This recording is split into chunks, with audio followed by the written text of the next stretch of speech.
Kami adalah channel baru Mindule Yadam. Kami menyajikannya dengan sepenuh hati. Di luar tembok kota Hanyang, di ujung gang yang diselimuti cahaya bulan, ada sebuah tempat. Dengan lentera merah yang tergantung berderet, Wolsonru. Tempat di mana setiap malam para pencari hiburan keluar masuk. Dan suara gaya gum serta tawa tak pernah terputus. Namun, di balik cahaya gemerlap itu, ada perempuan-perempuan yang menanggung kisah tak terucap. Masing-masing bertahan melewati malam mereka. Kisah yang akan kuceritakan hari ini bermula tepat di tempat ini. Seorang perempuan menatap bulan di balik jendela. Wajahnya tak terlihat, hanya bahunya yang ramping mengambang samar dalam cahaya lilin. Nama perempuan itu adalah Soyun. Hingga 3 bulan lalu, ia adalah putri dari keluarga bangsawan ternama di Hanyang. Mengapa ia bisa berada di tempat seperti ini? Untuk mengetahui alasannya, kita harus kembali ke malam itu. 3 bulan yang lalu. Ayah, jeritan Soyun membelah langit malam. Para pejabat datang menerobos di tengah malam. Obor-obor menerangi halaman, dan ayahnya diseret keluar seperti seorang penjahat. Apa dosa yang telah kulakukan? Atas tuduhan terlibat makar, Jongjonari akan dibawa ke Uigeumbu. Makar. Ayah yang sepanjang hidupnya hidup bersih, dituduh terlibat makar. Soyun mencengkeram ujung pakaian ayahnya. Begitu erat hingga ruas jarinya memutih. Ayah, Soyun. Ayahnya berhenti sejenak. Meski para pejabat mendesaknya dengan kasar, ayahnya menatap mata putrinya dengan lurus. Dalam tatapan itu, tidak ada ketakutan. Tidak pula amarah. Seolah ada sesuatu yang ingin ia sampaikan. Jepit rambut itu. Jagalah baik-baik. Itulah kata-kata terakhirnya. 10 hari kemudian, ayahnya dipenggal di pasar. Dan ibunya terbaring sakit karena syok. Tak bertahan lebih dari sebulan. Harta keluarga disita. Para pelayan tercerai-berai. Bagi Soyun yang hidup 18 tahun. Sebagai putri kesayangan, tak tersisa apapun. Kecuali satu jepit rambut perak yang disembunyikannya di dadanya. Ini tempat apa? Namanya Wolsonru. Bukan tempat yang pantas untuk nona sepertimu. Di hadapan Soyun yang diseret oleh penagih utang, muncul seorang perempuan berpakaian mencolok. Madam Wolson. Usianya pasti sudah melewati 40. Namun wajahnya sulit ditebak usianya. Gincu merah di bibirnya, berkilau di bawah cahaya lilin. Angkat kepalamu. Soyun tidak mengangkat kepala. Di tempat seperti ini, mengangkat kepala berarti menyerah. Madam itu sendiri mengangkat dagu Soyun. Jarinya dingin. Wajah yang tersingkap di bawah cahaya lilin. Mata Madam membesar. Ya ampun. Salah satu sudut bibirnya terangkat perlahan. Senyum serakah. Wajah seperti ini jarang kulihat. Memang benar putri bangsawan. Madam berkeliling mengitari Soyun perlahan. Seperti menilai barang, seperti menetapkan harga. Kulitnya bagus, posturnya rapi, dan lagi. Madam mendekatkan bibir ke telinga Soyun. Katanya tubuh ini belum pernah disentuh. Wajah Soyun memerah. Campuran malu dan marah. Tinjunya bergetar, namun ia menggertakkan gigi menahannya. Harganya akan tinggi, sangat tinggi. Madam tersenyum puas. Mandikan dia dan biarkan beristirahat. Mulai besok akan diajari. Meski diseret pergi, Soyun menggenggam jepit rambut perak di dadanya. Ini tak boleh direbut. Malam itu, untuk pertama kalinya, Soyun merasakan dengan getir bahwa tubuhnya telah menjadi barang dagangan. Tanggalkan pakaianmu. Seorang perempuan tua berkata tanpa ekspresi. Katanya harus memeriksa nilai barang. Tangan Soyun gemeter. Selama 18 tahun hidupnya, ia tak pernah memperlihatkan kulit kepada siapapun selain orang tuanya. Ayo, tali joguri terlepas. Ikat pinggang rok terurai. Lapisan-depisan, seolah jiwanya pun dilucuti. Soyun menutup dadanya dengan kedua lengan dan menundukkan kepala. Dari belakang terdengar suara Madam. Bagus. Lebih bagus dari dugaan. Suara langkah kaki mendekat. Tangan Madam menyentuh bahu Soyun. Dingin. Soyun bergidik. Jangan gemetar. Madam berbisik di telinganya. Tubuhmu sekarang bukan milikmu lagi. Lebih baik cepat terbiasa. Air mata mengalir dari mata Soyun. Namun ia tidak menangis bersuara. Menangis berarti kalah. Jika ia menangis di depan perempuan-perempuan ini, ia takkan pernah bisa mengangkat kepala lagi. Ayah aku pasti. Tangannya meraba jepit rambut perak di dadanya. Ini tak boleh direbut. Menangis pun tak ada gunanya. Saat kembali ke kamar, seorang perempuan mendekatinya. Sekitar 25 atau 6 tahun, Giseng paling terkenal di Wall Sonru. Dan Hong, wajahnya cantik, namun di matanya terpatri kesedihan mendalam. Aku juga dulu begitu, menangis semalaman, mencoba kabur. Bahkan pernah mematahkan pergelangan kaki saat memanjat tembok. Dan Hong duduk di depan Soyun. Tapi tak ada gunanya. Hanya ada satu jalan keluar dari sini. Melunasi harga tubuhmu. Atau mati. Aku bukan orang yang seharusnya berada di tempat seperti ini. Soyun mengangkat kepala. Matanya basah oleh air mata, namun di dalamnya ada cahaya yang tak patah. Dan Hong tersenyum tipis melihat mata itu. Senyum yang sepi. Aku juga begitu. Aku juga putri bangsawan. Soyun menatap Dan Hong dengan terkejut. Keluargaku runtuh dan aku diseret ke sini, sama sepertimu. Dan Hong menoleh ke arah jendela. Cahaya bulan menyinari wajahnya. Jangan kaget. Di sini, perempuan dengan kisah sepertimu. Bukan hanya satu dua. Dan Hong berdiri. Tidurlah malam ini. Mulai besok, neraka yang sesungguhnya akan dimulai. Di depan pintu ia berhenti, berbalik dan berkata pada Soyun, dan hati-hati dengan apa yang kau sembunyikan di dadamu. Madam bermata tajam. Soyun memeluk dadanya. Jepit rambut perak terasa di tangannya. Bagaimana dia tahu? Melihat ekspresinya, Dan Hong tersenyum kecil. Aku juga dulu begitu. Wajah orang yang menyembunyikan sesuatu yang berharga. Pintu tertutup. Di malam ketika semua tertidur, Soyun mengeluarkan jepit rambut perak dari dadanya. Kilau perak di bawah cahaya bulan. Motif bunga teratai yang halus dan dua huruf yang terukir di ujungnya. Sojun. Itu adalah hadiah saat ia berusia 8 tahun. Saat itu ia tidak tahu bahwa jepit rambut itu adalah tanda pertunangan dan bahwa anak bernama Sojun adalah tunangannya. Wajah bocah itu terbayang samar, mata pemalu, tangan gemetar saat menyerahkan jepit rambut, dan janji di tepi kolam. Nanti pasti akan menjemputmu. Ayah Soyun dan ayah Sojun adalah rekan seangkatan. Saat Soyun berusia 3 tahun, kedua keluarga menjanjikan pertunangan, dan pada usia 8 tahun, ia pertama kali bertemu Seojun. Namun ketika keluarga Sojun pindah ke daerah, mereka tak pernah bertemu lagi. 10 tahun berlalu. Di mana dia sekarang? Apakah dia masih mengingatku? Soyun memeluk jepit rambut itu di dadanya. Kata-kata terakhir ayahnya, jagalah jepit rambut itu. Mengapa harus jepit rambut? Bukan yang lain, tapi benda ini. Soyun tahu, ada sesuatu tersembunyi di dalamnya. Sesuatu untuk mengungkap ketidakadilan ayahnya. Namun ia belum bisa membukanya. Di tempat ini, ia tak tahu siapa yang mengawasi. Ayah, tunggulah, aku pasti akan membalaskan dendamu. Keesokan paginya, Madam Wilson memanggil Soyun. Kau Soyun, bukan? Ada kabar baik.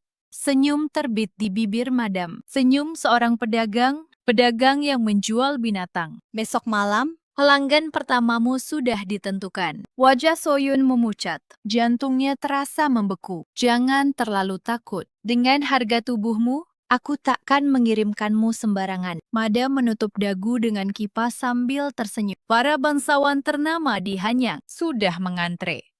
Aku akan mengirimkanmu kepada yang menawar paling tinggi. Tangan Soyun gemeter. Seluruh tubuhnya bergetar. Istirahatlah hari ini. Besok kau akan sibuk. Setelah Madam pergi, Soyun duduk terpaku lama. Besok malam, tak ada waktu. Apapun caranya, ia harus keluar. Ia memeriksa jendela. Terkunci. Di luar pintu terlihat bayangan penjaga. Tak ada jalan kabur.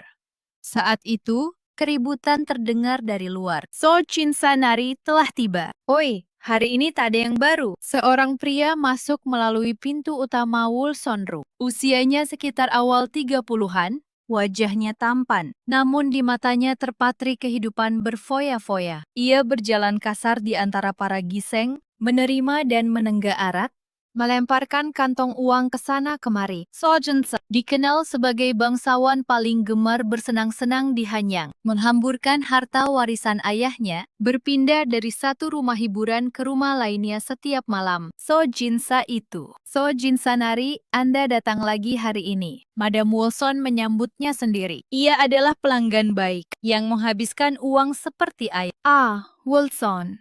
Katanya ada gadis baru akhir-akhir ini, pendengaranku tajam, aku sudah dengar semuanya. So Jinsa menggoyangkan kantong uangnya. Bunyi logamnya berat. Putri bangsawan katanya. Biar kulihat wajahnya. Mata madam berbenar. Nari, gadis itu masih. Aku tahu, katanya belum menerima tamu. Justru itu sebabnya aku ingin melihatnya. So Jinsa menyerahkan kantong uang ke tangan madam. Biarkan aku melihat wajahnya saja. Aku takkan menyentuhnya. Madam menimbang berat kantong itu dan tersenyum. Mohon tunggu sebentar. Akan saya suruh membawanya. Soyun dipanggil keluar dengan enggan ke ruangan besar. Di balik tirai, terlihat bayangan seorang pria. Aroma alkohol tercium samar. Oh, kau sudah datang. So Jinsa menurunkan cawan araknya dan berbalik. Dan saat ia melihat wajah Soyun, ia berhenti. Benar-benar berhenti. Matanya sedikit membesar. Namun ia segera berpura-pura biasa saja dan mengangkat cawan lagi. Soyun pun menatapnya. Wajah yang asing. Namun entah mengapa. Seperti pernah kulihat. Tidak. Itu pasti hanya perasaan. Tak mungkin bertemu orang yang dikenal di tempat seperti ini. Siapa namamu? Tanya So Jinsa. Suaranya lebih rendah dari biasanya. Soyun. Saat ia menjawab, mata So Jinsa bergetar halus. Tak seorang pun menyadarinya. Bahkan Soyun. Soyun. So Jinsa mengulang nama itu, seolah nama yang telah lama dikenalnya. Nama yang bagus. Ia menghabiskan araknya dan berdiri. Wilson? Besok malam, aku yang akan menjadi tamu pertama gadis itu. Madam tampak terkejut. Nari, masih banyak yang mengantre. Berapapun yang mereka tawarkan, aku akan menawar lebih tinggi. Mengerti? So Jinsa melempar satu kantong uang lagi. Ini uang muka. Madam menerimanya sambil tersenyum lebar. Baik Nari, besok malam akan kami persiapkan secara khusus. Saat So Jinsa keluar, ia menoleh sekali lagi ke arah Soyun. Pandangan mereka bertemu. Apa yang tersembunyi di matanya? Hasrat seorang bangsawan bejat atau sesuatu yang lain? Soyun tak tahu. Namun tatapan itu terus mengganggunya. Seolah pernah melihatnya di suatu masa yang sangat lampau. Malam itu, Soyun tak bisa tidur. Besok, nasibnya akan ditentukan. Ia harus menyerahkan tubuhnya ke tangan pria asing. Bulan di luar jendela bersinar dingin. So Jinsa. Tatapan pria itu terus terbayang. Mengapa? Padahal jelas wajah yang baru pertama kali dilihat. Ia mengeluarkan jepit rambut perak dari dadanya. Sojun.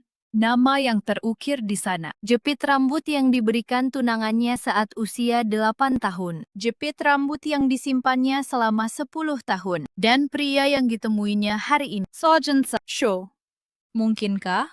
Tidak, itu tak mungkin. Namun, jantung Soyun mulai berdegup kencang. Besok malam, ia akan sendirian di kamar bersama pria itu. Apa yang akan terjadi? Apakah dia hanya seorang bangsawan bejat, ataukah sesuatu yang lain? Untuk mengetahui jawabannya, silakan lanjutkan ke bagian 2. Bagus sekali. Dan Hong datang ke kamar Soyun. Apa maksudmu? Si Tuan Seo Jinsa itu masih lebih baik dibandingkan putra menteri kiri. Soyun menatap Dan Hong. Putra menteri kiri itu bertemperamen kasar. Di antara giseng yang melayani tamunya, bukan 1-2 yang terluka. Dan Hong mendekati arah jendela. Ia merendahkan suaranya. Tahun lalu ada seorang gadis yang bahkan meninggal. Tentu saja, semuanya ditutup-tutupi. Wajah Soyun menjadi pucat. Tuan Seo Jinsa meski hidupnya berandalan, tidak ada rumor seperti itu. Bahkan, dia agak aneh. Aneh bagaimana? Dan Hong tersenyum penuh arti. Ada rumor kalau dia pernah datang sebagai tamu malam pertama, lalu pergi tanpa menyentuh sama sekali. Mata Soyun membesar. Kenapa? Aku juga tidak tahu. Isi hati manusia kan tak ada yang tahu. Dan Hong melangkah ke arah pintu. Pokoknya, malam ini, jangan terlalu takut. Setidaknya, kamu terhindar dari yang terburuk. Pintu tertutup. Soyun menatap matahari yang mulai tenggelam di balik jendela. Malam ini, saat matahari terbenam, segalanya akan ditentukan. Matahari tenggelam dan bulan terbit. Soyun dipandu ke kamar yang telah ditentukan. Di dalam kamar, lampu minyak menyala redup dan selimut telah digelar. Di balik layar lipat, bayangan seorang pria bergerak. Sudah datang, suara rendah. Itu suara pria dari semalam. Soyun tak mampu menjawab dan hanya berdiri diam. Kakinya gemetar. Kau tegang. So Jinsa keluar dari balik layar. Wajahnya diterangi cahaya bulan. Dibandingkan siang hari, kesannya jauh lebih tajam. Memang seharusnya begitu. Untuk sekarang. Untuk sekarang? Ya. Untuk sekarang, So Jinsa mendekati Soyun. Soyun melangkah mundur satu langkah. Punggungnya menyentuh dinding. Jangan takut. So Jinsa berhenti. Menjaga jarak satu langkah. Malam ini aku tidak akan menyentuhmu. Soyun menatapnya. Tatapan tak percaya. Kenapa Anda melakukan ini? Kenapa? Anda sudah membayar harganya. Lalu mengapa Anda mengatakan tidak akan menyentuh saya? So Jinsa tertawa. Itu tawa yang aneh. Bukan tawa seorang berandalan, melainkan tawa seseorang yang menyembunyikan sesuatu. Karena aku penasaran. Penasaran? Padamu.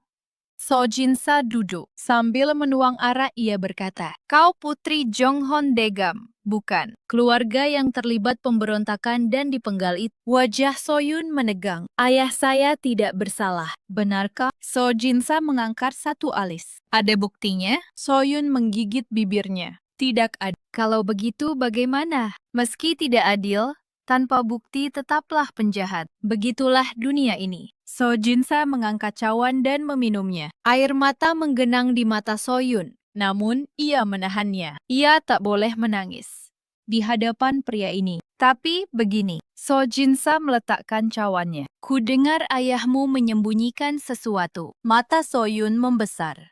Apa maksud Anda? Tak perlu berpura-pura tidak tahu. Ada rumor bahwa ayahmu menyembunyikan sesuatu sebelum meninggal. Tatapan Seo Jinsa bersinar tajam. Bukti asli pemberontakan. Atau lebih tepatnya, bukti bahwa pemberontakan itu direkayasa. Jantung Soyun berdegup kencang. Siapa sebenarnya pria ini? Bagaimana dia bisa tahu?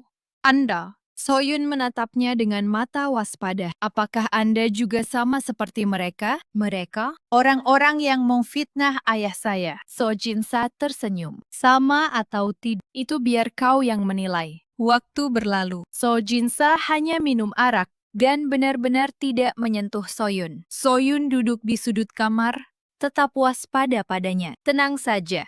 Aku benar-benar tidak akan menyentuhmu. Aku tidak bisa percaya. Ya, sulit dipercaya memang. Pria yang sudah membayar tapi tidak menyentuh. So Jinsa menatap cawan kosong. Kalau begitu, pikirkan begini. Aku masih membutuhkannya. Bukan tubuhmu, tapi sesuatu yang kau miliki. Soyun menelan napas. Apakah maksudnya giok perak itu? Maksud Anda? Kalau lelah, tidurlah. Besok malam, lusa malam, aku akan datang lagi. Soyun menatapnya. Datang lagi? Tentu. Aku sudah mengontrak nilai tubuhmu secara eksklusif. So Jinsa meletakkan cawan kosong. Untuk sementara, kau tak perlu menerima tamu lain. Aku akan datang tiap malam. Minum, lalu pergi. Soyun tak bisa memahaminya. Mengapa pria ini bersikap seperti ini? Apa yang sebenarnya dia inginkan? Kenapa? Kenapa begitu? So Jinsa berdiri. Sudah kukatakan tadi, karena penasaran.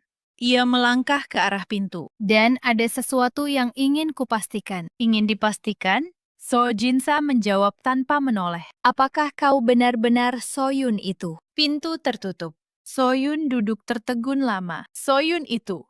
Apa maksudnya? Beberapa hari pun berlalu. So Jinsa datang setiap malam. Namun sesuai janjinya, ia tidak menyentuh Soyun. Ia hanya minum, berbincang tentang berbagai hal, dan sesekali bertanya tentang ayah Soyun. Perlahan kewaspadaan Soyun mulai mengendur. Namun pertanyaan terus berputar. Sebenarnya apa yang diinginkan pria ini? Malam kelima.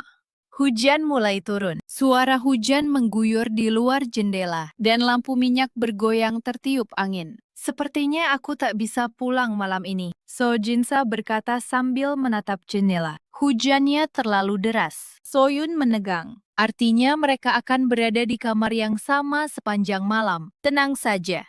Aku tidak akan menyentuhmu. So Jinsa menggelar selimut di salah satu sisi kamar. Kau tidur di sana. Aku di sini. Soyun ragu, namun tak ada yang bisa ia lakukan. Keduanya pun berbaring di tempat masing-masing, saling membelakangi. Hanya suara hujan yang memenuhi kamar. Soyun tak bisa tidur. Kehangatan tubuh pria di punggungnya. Napas yang terdengar teratur. Anehnya ia tidak merasa takut. Justru terasa akrab entah mengapa. Kenapa begini? Padahal kami baru bertemu. Entah berapa lama berlalu. Napas So Jinsa menjadi stabil. Sepertinya ia telah tertidur. Saat itu, Soyun. So Jinsa bergumam seperti dalam tidur. Maaf aku terlambat. Soyun terkejut dan menoleh. Soyun? Bagaimana dia tahu namaku? Bukan sekadar menyebut nama, melainkan panggilan yang terasa. Seolah telah diucapkan sejak lama. Akrab dan penuh kerinduan. Jantung Soyun berdegup kencang. Pria ini sebenarnya siapa? Keesokan paginya, saat Soyun membuka mata, So Jinsa sudah menghilang. Namun ada sesuatu di bawah bantal, sepucuk catatan. Ia membukanya dengan tangan gemetar. Apakah kau masih belum mengingatku? Hanya satu baris. Soyun membaca catatan itu berulang kali. Belum mengingat? Artinya dia mengenalku? Dadanya berdebar. Soyun mengeluarkan giok perak dari dalam pakaiannya. Kilau perak di bawah cahaya bulan. Ukiran bunga teratai yang halus. Dan dua huruf yang terukir di ujungnya. Sojun, Sojinsa, Sojun. Mungkinkah? Malam itu, Soyun teringat kenangan lama. Saat ia berusia 8 tahun, seorang rekan ayahnya datang membawa putranya, Soyun. Anak ini namanya Seojun. Mulai hari ini, panggil dia kakakmu. Anak laki-laki yang komalu. Ia bahkan tak berani menatap mata Soyun. Ujung telinganya memerah. Hanya menatap ujung kakinya. Namun ketika mereka berdua saja di tepi kolam, anak itu berkata, "Aku nanti pasti akan menikah denganmu." Soyun tertawa. "Apa maksudmu? Kita masih kecil." Ayah bilang kita sudah bertunangan. Makanya aku mau memberimu ini. Anak itu mengulurkan giok perak. Tangannya gemetar. Ini diwariskan turun-temurun di keluargaku. Lihat, namaku terukir di sini. Katanya perempuan yang memilikinya akan menjadi pasanganku. Soyun menerima giok itu. Kalau begitu, nanti kau benar-benar akan menikah denganku? Iya. Aku janji. Anak itu mengulurkan jari kelingkingnya. Kalau aku sudah besar, aku pasti akan menjemputmu. Sampai saat itu, maukah kau menungguku? Soyun mengaitkan jari kelingkingnya. Baik, aku akan menunggu. Itulah yang terakhir. Setelah itu, keluarga Sojun pindah ke daerah lain, dan mereka tak pernah bertemu lagi. 10 tahun. Soyun menyimpan giok perak itu di dekat dadanya. Sojun, apakah benar Anda? Hati-hati dengan pria itu. Keesokan harinya, Dan Hong datang ke kamar Soyun. Maksudmu Tuan Seojun-sa? Iya. Dan Hong duduk di samping Soyun. Dia terlihat memperlakukanmu dengan baik kan? Sudah berhari-hari tak menyentuhmu. Tapi semua pria sama saja. Pandangan Dan Hong menggelap. Semuanya punya tujuan. Terutama pria yang bersikap baik tanpa alasan. Pada perempuan yang tak punya apa-apa sepertimu. Kau harus lebih waspada. Soyun tidak menjawab. Ucapan Dan Hong tidak sepenuhnya salah. Namun, menurutmu dia benar-benar akan melindungimu? Kau percaya begitu saja? Dan Hong berdiri. Aku sudah melihat banyak hal. Karena aku lama tinggal di sini, aku telah melihat banyak perempuan hancur. Karena tertipu kata-kata manis. Di depan pintu Dan Hong menoleh. Jangan sampai kau hancur. Karena masih ada cahaya di matamu. Pintu tertutup. Soyun memegang catatan itu dan tenggelam dalam pikirannya. Sojun, jika memang itu Anda, akankah Anda melindungi saya? Atau seperti kata Dan Hong, saat itu, terdengar langkah kaki tergesa dari luar. Celaka. Itu suara Dan Hong. Menteri kiri turun tangan langsung. Ia memerintahkan agar Soyun diserahkan pada putranya. Wajah Soyun menjadi pucat. Menteri kiri langsung, Madam tidak bisa menahan lagi. Kontrak dengan So Jinsa atau apapun di hadapan kekuasaan. Semuanya tak berarti. Dan Hong menggenggam tangan Soyun. Malam ini, semuanya akan diputuskan malam ini. Pikiran Soyun menjadi kosong. Mantri kiri, orang yang memfitnah ayahnya. Orang yang membunuh ayahnya jika ia diseret ke putranya. Saat itu keributan lain terdengar di luar. Tuan Seo Jinsa datang dengan sangat mendesak. Mata Soyun membesar. So Jinsa kenapa?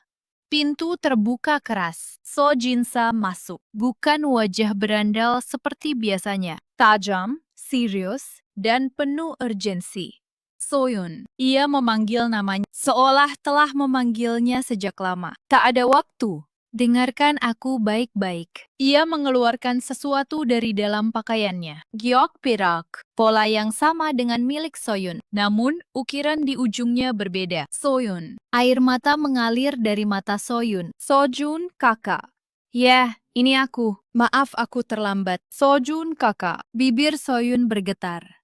Benarkah benar-benar kakak Seojun? Ya, ini aku. Sojun memegang bahu Soyun. Maaf aku terlambat. Aku seharusnya datang lebih awal. Air mata terus mengalir dari mata Soyun. 10 tahun. Berpisah saat usia 8 tahun. Hingga 18. Nama yang ia genggam di hatinya selama waktu yang panjang itu. Orang itu kini ada tepat di depan matanya. Bagaimana bisa kakak ada di sini? Aku mendengar tentang ayahmu dan langsung pergi ke Hanyang. Tapi aku mendengar kabar bahwa kau sudah dijual. Karena itu, suara Sojun bergetar. Aku menyamar sebagai bangsawan berandalan dan masuk ke rumah hiburan ini untuk mencarimu. Saat itu barulah Suyun memahami segalanya. Mengapa ia tak pernah disentuh? Mengapa ia datang setiap malam? Mengapa ia memastikan apakah ia benar-benar Soyun? Aku menunggu selama 10 tahun. Kita berjanji bukan? Bahwa aku pasti akan menjemputmu. Seojun mengangkat jepit rambut perak. Ini kau ingat? Ini yang kau berikan padaku. Saat kita berusia 8 tahun, di tepi kolam. Suyun juga mengeluarkan jepit rambut peraknya. 2 jepit rambut. Satu bertuliskan Seojun. Satu lagi Soyun. Nama 2 orang yang kembali bertemu setelah 10 tahun. Tapi kakak, bagaimana bisa sampai sejauh ini? Itu. Sojun menoleh ke sekeliling. Ia merendahkan suaranya. Aku menerima perintah rahasia sebagai inspektur kerajaan. Aku datang untuk mengungkap ketidakadilan yang menimpa ayahmu. Mata Soyun membesar. Inspektur kerajaan, Yang Mulia Raja sendiri yang memberi perintah. Ada laporan rahasia bahwa tuduhan makar terhadap Tuan Jong-ong adalah rekayasa. Mata Seojun bersinar tajam. Wakil Perdana Menteri. Dialah dalang yang memfitnah ayahmu. Tangan Soyun gemeter. Wakil Perdana Menteri. Benar. Ayahmu secara kebetulan mengetahui penyuapan yang dilakukannya. Karena itulah ia disingkirkan. Kalau begitu, buktinya, aku dengar ayahmu menyembunyikannya di suatu tempat. Itulah sebabnya Wakil Perdana Menteri mencarimu. Karena takut kau mengetahui bukti itu. Suyun menggenggam jepit rambut perak di dadanya. Aku tahu. Apa? Aku tahu di mana buktinya. Di sini, di dalam ini. Suyun mengangkat jepit rambut perak. Ayah berkata terakhir kali, jagalah jepit rambut itu dengan baik. Saat itu aku tak mengerti maksudnya. Tapi, jangan-jangan, ya, ada sesuatu di dalam jepit rambut ini. Sesuatu yang bisa membuktikan ketidakadilan ayahku. Sojun memegang tangan Soyun. Tidak di sini. Nanti kita buka di tempat yang aman. Baik. Saat itu, teriakan terdengar dari luar. Putra Wakil Perdana Menteri telah tiba. Wajah mereka berdua menegang. Tidak ada waktu. Seojun berkata cepat. Begitu terjadi keributan, keluarlah lewat pintu belakang. Tapi kakak, aku tidak apa-apa. Kau pergi dulu. Sojun menyentuh pipi Soyun. Tangannya hangat. Selama 10 tahun, tak satu hari pun aku melupakanmu. Air mata memenuhi mata Soyun. Aku juga. Sojun menatap matanya. Lalu perlahan menundukkan kepala. Dahi mereka saling bersentuhan. Napas mereka menyatu. Dan jarak antara bibir mereka menjadi sedekat nyala lilin. Brak! Pintu terbuka dengan keras. Jadi kalian di sini. Madam Wilson berdiri di depan pintu. Di belakangnya tampak para pria bersenjata. Madam, maafkan aku Soyun. Wakil Perdana Menteri sendiri yang memberi perintah. Madam melangkah mendekat. Dan Tuan Seojun. Atau seharusnya aku bilang, Tuan Inspektur, mata Sojun menyempit. Wakil Perdana Menteri sudah mengetahui identitas Anda. Beliau memperhatikan apa yang dicari Inspektur Kerajaan di rumah hiburan ini. Madam menyeringai. Di hadapan kekuasaan, uang dan keadilan tak ada artinya. Lebih baik ikut dengan patuh. Sojun menyembunyikan Soyun di belakangnya. Perempuan ini tidak akan kuberikan. Dan apa yang bisa Anda lakukan sendirian? Di luar ada 20 orang. Madam memberi isyarat. Para pria mulai memasuki ruangan. Soyun. Seojun berkata dengan suara rendah. Dengarkan baik-baik. Saat terjadi kekacauan, keluarlah lewat pintu belakang. Tapi tidak apa-apa, aku akan menahan mereka. Seojun mengeluarkan pisau kecil dari bajunya. Pergilah ke Dan Hong, dia akan membantumu. Bagaimana kakak tahu? Sojun tersenyum tipis. Dan Hong adalah orang yang kuajak bekerja sama. Setelah aku masuk ke sini, aku memintanya melindungimu. Mata Soyun membesar. Kak Dan Hong, siap. 1, 2. Sojun merendahkan tubuh sambil menggenggam pisau. 3. Sojun meloncat. Ia menghantam pergelangan tangan pria di depan. Jeritan pecah, kekacauan pun dimulai. Tangkap dia. Para pria menyerbu Seojun. Di saat itulah Suyun melarikan diri lewat pintu belakang. Suyun berlari menyusuri lorong. Jantungnya terasa akan meledak. Kak Dan Hong. Di mana Kak Dan Hong? Kesini. Sebuah tangan terulur dari kegelapan. Itu Dan Hong. Cepat. Dan Hong menggenggam tangan Suyun dan berlari. Melewati gang sempit, melompati tembok, berlari ke dalam gelap. Kak, benarkah kakak Seojun? Ya, beliau yang menemuiku.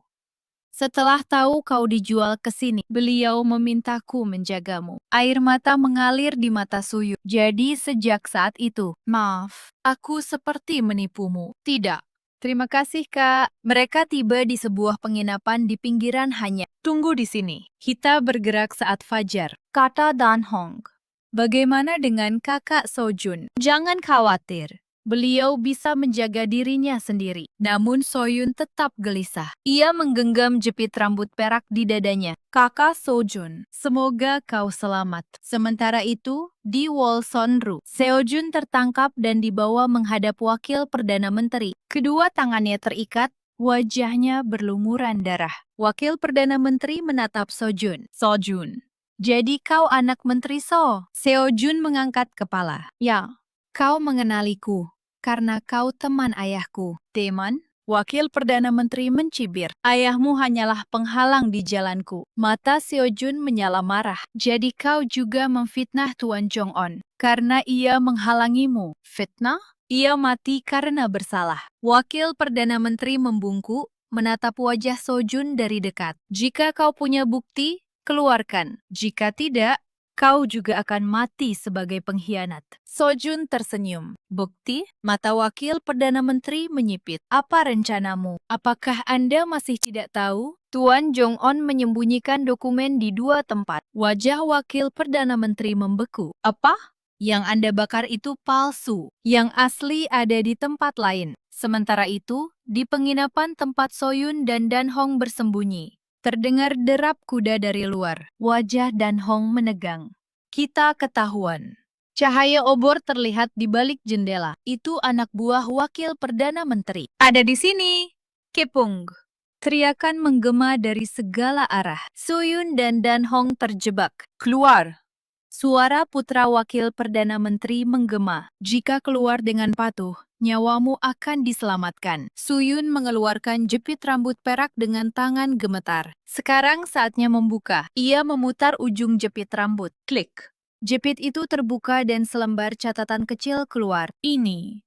Dan Hong membuka catatan itu. Di dalamnya tertulis rapat kejahatan wakil Perdana Menteri. Penyuap, rekayasa tuduhan makar, catatan pembunuhan orang-orang tak bersalah. Dengan ini, mata Soyun bersinar. Dengan ini aku bisa membalas dendam ayahku. Tapi di luar, Dan Hong menatap jendela. Penginapan itu dikepung obor. Tak ada jalan keluar.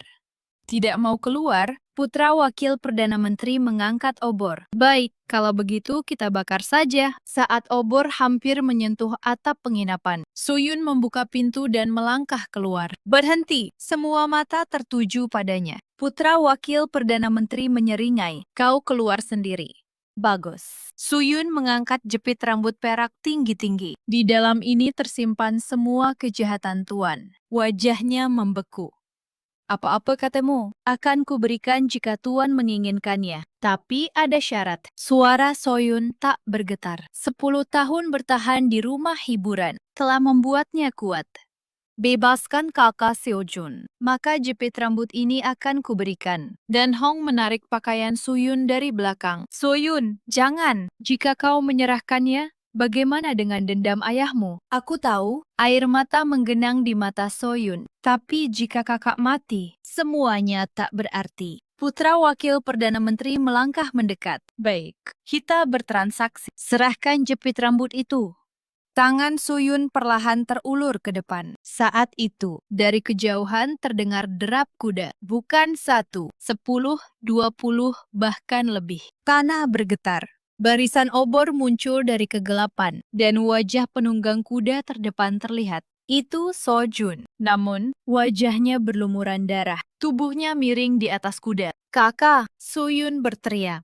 Sojun meluncur jatuh dari kudanya. Sesaat sebelum pingsan, bibirnya bergerak. Soyun jepit rambut itu, jangan pernah. Lalu matanya terpejam. Di tangan Suyun ada jepit rambut perak, di kakinya terbaring. Sojun, putra wakil Perdana Menteri mencabut pedangnya. Sekarang transaksi selesai. Api obor mengepung segalanya. Dan di hadapan Suyun hanya tersisa 2 pilihan. Menjaga bukti untuk membalas dendam ayahnya, atau menyelamatkan cinta yang tergeletak di depan. Suyun menggenggam jepit rambut perak. Lalu ia membuka mulut. Pilihan yang kupilih adalah, namun tepat saat itu, dari barisan kuda di belakang Sojun, seseorang berteriak, "Perintah Raja, turunkan semua senjata." Mata Soyun membesar.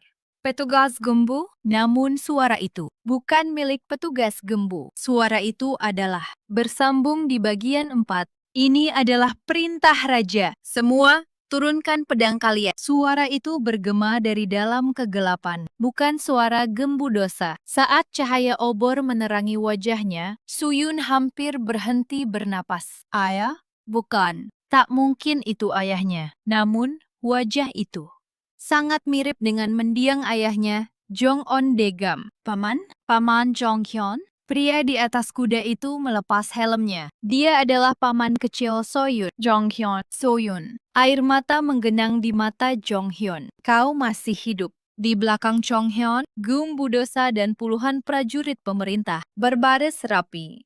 Wajah putra Jua Uijong pucat pasi. Apa ini semua? Putra Jua Uijong, Lee Do-gyom. Gumbu Dosa melangkah maju. Ayahmu, Jua Uijong, telah ditangkap atas tuduhan memalsukan pemberontakan, menerima suap, dan membunuh pejabat yang tidak bersalah. Kau juga akan ditangkap. Pedang di tangan Lee Do-gyom bergetar hebat. Ini bohong. Ayahku ditangkap, itu bukan kebohongan. Saat itu Sojun, yang tadi tergeletak di tanah, perlahan bangkit.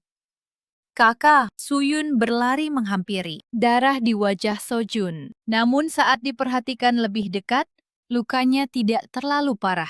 Aku baik-baik saja. Sojun tersenyum dengan susah payah. Aku sengaja Aku harus membeli waktu. Apa?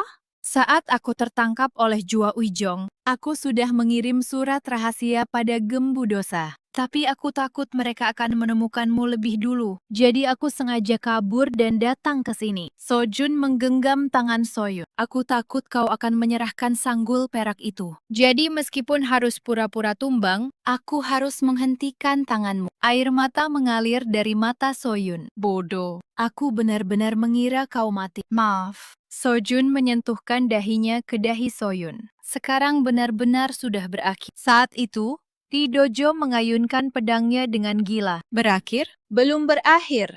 Lee Do-gyom menerjang ke arah Suyun. Sean, punya kau menirahkan sanggul itu, Semua ini tak akan terjadi. Sojun mendorong Soyun ke belakang dan berdiri melindunginya. Pedang beradu. Mata Lee Do-gyom merah karena amarah. Seorang yang dibesarkan di atas kekuasaan, yang tak pernah terbiasa kehilangan apa yang ia inginkan. Kaulah yang merusak semuanya. Namun Sojun tetap tenang. Meski tubuhnya terluka, kemampuan bela diri yang ia asah sebagai Amheng Iosa tidak goyah. Dosa ayahmu tampaknya akan kau tanggung sendiri. Diam. Lee Do-gyo mengayunkan pedangnya secara membabi buta. Keseimbangannya runtuh. Tanpa menyia-nyiakan celah itu, Seojun menghantam pergelangan tangannya. Pedang itu jatuh ke tanah. Ujung pedang Seojun menempel di leher Lee Do-gyom. Selesai. Lee Do-gyom berlutut. Gembu dosa mendekat dan membelenggunya. Bawa dia. Saat diseret pergi, Lee Do-gyom menoleh ke arah Soyun. Tatapannya penuh kebencian. Namun Soyun tidak lagi gemetar. Sambil menggenggam erat sanggul perak itu, ia berdiri dengan tegar. Fajar mulai menyingsing. Semua anak buah Lee Do-gyom telah ditangkap, dan para pejabat yang dipimpin Gembu Dosa membereskan segalanya. Paman Jonghyun mendekati Soyun. Soyun, Paman. Soyun memeluk Jonghyun. Paman masih hidup. Aku mengira Paman sudah meninggal. Aku juga mengira kau sudah mati. Setelah kakakku wafat dan keluarga hancur, aku hanya bisa menyelamatkan nyawaku dan melarikan diri ke selatan. Jonghyun memegang bahu Soyun. Sojun mengirimkan surat rahasia. Katanya kau masih hidup. Begitu mendengarnya, aku bersama Gembu Dosa langsung berpacu semalaman ke sini. Air mata kembali mengalir dari mata Soyun. Sojun mendekati Soyun. Kau terluka? Tidak, aku baik-baik saja. Soyun menatap Sojun. Benarkah semuanya sudah berakhir? Iya. Sojun menggenggam tangan Soyun. Janji saat kita berusia 8 tahun. Aku bilang akan datang menjemputmu. Soyun memeluk Sojun. Pelukan yang telah ia tunggu selama 10 tahun. Matahari terbit menyinari mereka berdua. Dan Hong tersenyum sambil memandang mereka dari kejauhan. Sebulan kemudian, Jua Wijong dieksekusi mati atas tuduhan memalsukan pemberontakan, menerima suap, dan membunuh pejabat tak bersalah. Putranya, Lee Do-gyom, dihukum pengasingan. Dokumen yang tersembunyi di dalam sanggul perak dan satu bukti lain yang disimpan Paman Jonghyun bersatu untuk mengungkap kejahatan Jua Wijong secara sempurna. Seperti yang dikatakan Sojun, Jong On-degam telah menyembunyikan bukti di 2 tempat. Satu di dalam sanggul perak putrinya, Soyun, dan satu lagi pada adiknya, Jonghyun. Nama baik ayah Soyun akhirnya dipulihkan. Kehormatan keluarga dikembalikan. Harta yang disita pun dikembalikan. Sojun diakui jasanya sebagai Amheng Os dan pangkatnya dinaikkan. Madam Wolseun atas kejahatannya bekerja sama dengan Jua Wijong diusir dari Wol Sonru dan rumah hiburan itu pun ditutup. Dan kemudian, aku memohon pernikahan. Sojun berlutut di hadapan Soyun. Di taman yang disinari cahaya musim gugur, di tepi kolam. Di tempat yang sama, 2 anak kecil dulu saling berjanji. Janji pernikahan saat usia 8 tahun itu baru sekarang bisa kupenuhi. Pipi Soyun memerah. 10 tahun terlambat. Itulah sebabnya aku semakin menyesal. Seumur hidup pun rasanya takkan cukup untuk menebusnya. Sojun mengulurkan sanggul perak itu. Sanggul bertuliskan nama Soyun. Kepada pemilik sanggul ini, aku memohon agar kita menjalani hidup bersama selamanya. Soyun tersenyum. Senyum yang bercampur air mata. Benarkah kau akan menebusnya seumur hidup? Aku bersumpah. Soyun mengeluarkan sanggul perak dari dadanya. Sanggul bertuliskan nama Sojun. Seperti saat mereka berusia 8 tahun. Mereka saling menukar sanggul perak. Soyun terukir di sanggul Sojun, Sojun terukir di sanggul Soyun. 2 nama yang terpisah selama 10 tahun akhirnya menjadi satu. Musim dingin berlalu. Musim semi pun tiba. Di hari bunga persik bermekaran, mereka melangsungkan pernikahan. Soyun mengenakan busana pengantin merah. Sojun mengenakan gat. Seluruh desa merayakannya. Seandainya kakak melihat ini, pasti beliau senang.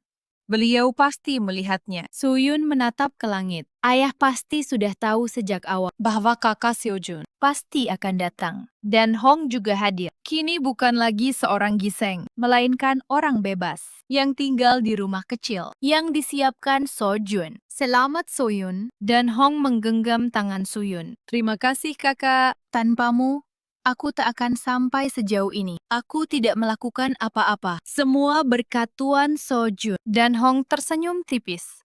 Kau harus bahagia. Mengerti? Iya. Suyun mengangguk. Matanya berkaca-kaca. Malam pertama pernikahan. Lampu minyak menyala di kamar pengantin. Suyun duduk mengenakan busana merah, dan Sojun mendekatinya perlahan. Kau gugup? Sedikit. Sojun duduk di hadapan Soyun. Tidak apa-apa. Kita lakukan perlahan. Tangan Sojun menyentuh pipi Soyun. Hangat. Selama 10 tahun, Sojun berbisik dengan suara rendah. Aku tak pernah melupakanmu. Bahkan satu hari pun. Air mata menggenang di mata Soyun. Aku juga. Sojun perlahan menundukkan kepala. Napas mereka menyatu. Dahi bertemu dahi. Dan bayangan lampu minyak mulai bergoyang. Dua tubuh perlahan menyatu. Dan kamar tenggelam dalam keheningan yang dalam. Apa yang terjadi malam itu di kamar itu? Hanya bulan yang mengetahuinya. Namun dikatakan bahwa lampu minyak itu tak padam hingga fajar. Keesokan paginya, pipi Soyun kembali merona dan senyum dalam terukir di wajah Sojun. Kelak orang-orang menceritakan kisah ini tentang seorang gadis bangsawan yang dijual ke rumah hiburan dan tunangannya yang datang menyelamatkannya. Bahkan di tempat seperti neraka, ketulusan tetap menemukan jalannya dan 10 tahun penantian. Hanya sekejap di hadapan cinta. Suyun dan Sojun hidup bahagia selamanya. Mereka memiliki 3 putra dan 2 putri dan saling menemani hingga rambut mereka memutih. Seojun kelak naik hingga jabatan Ijo Panseo dan dikenal sebagai pejabat yang bersih. Sementara Soyun mendukung suaminya dan membesarkan anak-anak mereka dengan baik. Paman Jong Hyun mengikuti jejak kakaknya dalam pemerintahan dan Dan Hong membuka kedai kecil menyajikan semangkuk nasi hangat bagi para musafir. Dan di keluarga itu, konon ada sepasang sanggul perak yang diwariskan turun-temurun. Yang satu bertuliskan Sojun, yang satu lagi Soyun, sebagai tanda janji di usia 8 tahun, yang menjadi ikatan seumur hidup. Baiklah, sampai disinilah cerita ini berakhir. Gadis bangsawan yang dijual ke rumah hiburan, nasibnya tampak begitu kelam. Namun pria yang menepati janji 10 tahun lalu datang menyelamatkannya, dan keluarga yang dikira telah mati datang berlari dari dalam kegelapan. Seberat apapun dunia, ketulusan akan selalu menemukan jalannya, dan betapapun lamanya waktu berlalu, ikatan sejati takkan pernah terputus. Mungkin itulah pesan yang ingin disampaikan cerita ini. Maka, sampai di sini cerita malam ini. Aku akan kembali dengan kisah lain. Selamat tidur.